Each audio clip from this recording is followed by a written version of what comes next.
جی عزیز دوستو، السلام علیکم۔ آپ دیکھ رہے ہیں چینل اردو ادب لیکچرز، اور آج ہم مشہور شاعر فراق گورکھپوری کی غزل گوئی کا ناقدانہ جائزہ پیش کریں گے۔ دوستو، فراق جیسے منفرد لب و لہجے کے شاعر صدیوں میں پیدا ہوتے ہیں۔ جیسی لطافت اور حسن ان کی شاعری میں موجود ہے، دوسروں کے ہاں ملنا مشکل ہے۔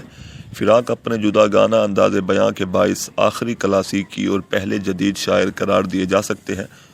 ان کی غزلوں میں آنے والے زمانوں کی گونج سنائی دیتی ہے۔ بنیادی طور پر وہ جذبات کی تھرتھراہٹ، جمالیات، فطرت، حسن و عشق، انسانی تعلقات اور نشاط و درد کی مختلف کیفیات کے شاعر ہیں۔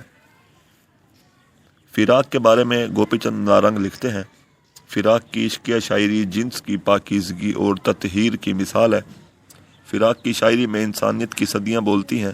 فراق نے غزل کو ہندوستانی لہجہ اور نیا رنگ دیا ہے۔ فراق ایک شعر میں لکھتے ہیں: ذرا وصال کے بعد آئینہ تو دیکھ ہے دوست، تیرے جمال کی دوشیزگی نکھر آئی۔ شام بھی تھی دھواں دھواں، حسن بھی تھا اداس اداس، دل کو کئی کہانیاں یاد سی آ کے رہ گئیں۔ فراق نے اردو غزل کو مختلف تحریکوں کے اثرات سے نکال کر اس کو ہندوستانیت عطا کی۔ وہ اپنی دھرتی کو اپنی شاعری میں پوجتے نظر آتے ہیں۔ ان کی غزل اردو تہذیب اور ہندوستانی کلچر کی عطا ہے۔ کچھ غم جانا، کچھ غم دوراں، کچھ غم عشق، ایک مہا بہارت لکھ ڈالی انہی چند افسانوں نے۔ لٹکے لٹکے کالے گیسو، گورے گورے لمبے بازو، مل کے رواں ہیں گنگ و جمن، ساتھ خراما رام لکھن۔ فراق حسن پرست شاعر تھے، مگر تشنا لبی اور ناآسودگی کا شکار رہے۔ ان کی غزلیں ان کی نارسائی، ناآسودگی اور رنج و الم کی داستان سناتی ہیں، مگر وہ غم ذات کو بڑی ہنرمندی سے غم دوراں اور غم زمانہ بنا دیتے ہیں۔ آفاقیت کا پہلو ان کے ہاں نمایاں ہے۔ لکھتے ہیں: اس دور میں زندگی بشر کی بیمار کی رات ہو گئی ہے۔ عمر فراق نے یوں بسر کی، کچھ غم جانا، کچھ غم دوراں۔ فراق کی انفرادیت، جنسیت، جسمانیت اور لمسیت کا احساس ہے۔ حسن پرستی ان میں کوٹ کوٹ کر بھری ہے۔ لکھتے ہیں: وہ تمام روئے نگار ہے، وہ تمام بوس و کنار ہے، وہ ہے چہرہ چہرہ جو دیکھیے، وہ ہے چومیے تو دہن دہن، تناؤ مد بھرے سینے کا یہ کمر کا کٹاؤ، خطوط جسم سارنگی کے ہیں کھچے ہوئے تار۔ فراق زندگی کو وحشت، ہجر و فراق اور رنج و راحت کی تصویر گردانتے ہیں۔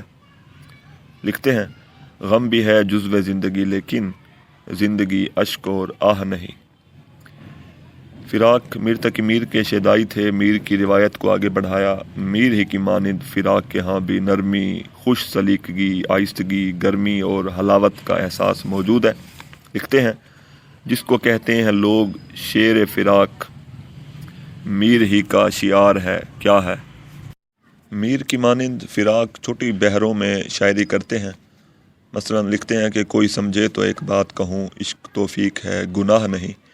فراق کی شاعری متنوع اسالیب اور خاص شعری لغت کی حامل ہے۔ ان کی ایک اپنی خاص تخلیقی زبان ہے، یعنی ان کے ہاں چند مخصوص موضوعات اور الفاظ بار بار دہرائے جاتے ہیں۔ لکھتے ہیں: اب یاد رفتگاں کی بھی ہمت نہیں رہی، یاروں نے کتنی دور بسائی ہیں بستیاں، تم مخاطب بھی ہو قریب بھی ہو، تم کو دیکھوں کہ تم سے بات کروں۔ انہوں نے نئی نئی تشبیہات اور استعارات کے استعمال سے ہندوستانی کلچر، تہذیب و ثقافت، اقدار و روایات کو اچھوتے انداز میں بیان کیا ہے۔ کہتے ہیں: دلوں کو تیرے تبسم کی یاد یوں آئی کہ جگمگا اٹھیں جس طرح مندروں میں چراغ۔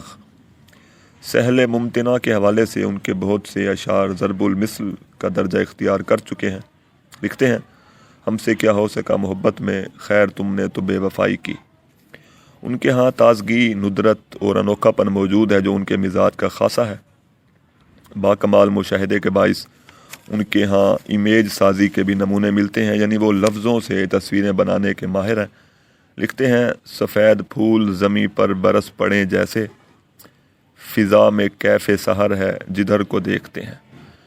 تو فراق گورکھپوری کے فن و فکر کے حوالے سے چند ماہرین ادب کے اقوال آپ کے سامنے پیش خدمت ہیں۔ نظام صدیقی کے بقول فراق کی غزل صنم ہزار شیوا ہے، اور سید صباح الدین عبد الرحمن لکھتے ہیں: فراق گورکھپوری اپنے دور کے خاتم المتغزلین تھے۔ پروفیسر سید محمد عقیل لکھتے ہیں، فراق صاحب نے اپنے اشعار میں ارضیت، جس کو انہوں نے ہندوستانیت کہا ہے، بہت رچے بسے طریقوں سے پیش کی ہے۔ یاس یگانہ چنگیزی لکھتے ہیں، میری زندگی کے آخری لمحات ہیں، دنیا سے جاتے ہوئے غزل کو فراق کے ذمے کیے جاتا ہوں۔ اور علی سردار جعفری لکھتے ہیں، وہ فراق بنیادی طور پر حسن کی جسمانیت اور عشق کی نفسیاتی کیفیتوں کے شاعر ہیں۔ شکریہ۔